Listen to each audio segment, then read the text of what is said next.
IT దాడుల్లో బంగారం పట్టుబడితే ప్రతి గ్రాముకు లెక్క చూపించాల్సి ఉంటుంది. వివాహిత వద్ద 500 గ్రాములు బంగారం, అవివాహితుల వద్ద 250 గ్రాముల వరకు బంగారం ఉండొచ్చు. ఇందుకు సంబంధించి కేంద్ర ఆర్థిక శాఖ గురువారం వివరాలు వెల్లడించింది. పురుషుల వద్ద 100 గ్రాములు బంగారం ఉండొచ్చు. ఇప్పటికే వెల్లడించిన డబ్బుతో బంగారం కొంటే పన్ను లేదు. వారసత్వంగా వచ్చిన బంగారం పైన కూడా పన్ను లేదు. పన్ను మినహాయింపు ఉన్న సొమ్ముతో బంగారం కొనుక్కోవచ్చు. బంగారం ధర పతనం కొనసాగుతుంది.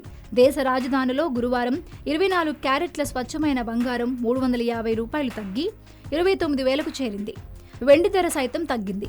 కిలో వెండి $735 తగ్గి 40,700కు చేరింది.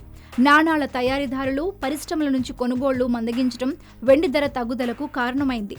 డాలర్ బలహీనం, అమెరికా ఫెడ్ రిజర్వ్ బ్యాంకు వడ్డీ రేట్లు పెంచగలదన్న భయాలు బంగారం, వెండి ధరల తగ్గుదలకు మూలం అయ్యాయని బులియన్ ట్రేడింగ్ వర్గాలు భావిస్తున్నాయి.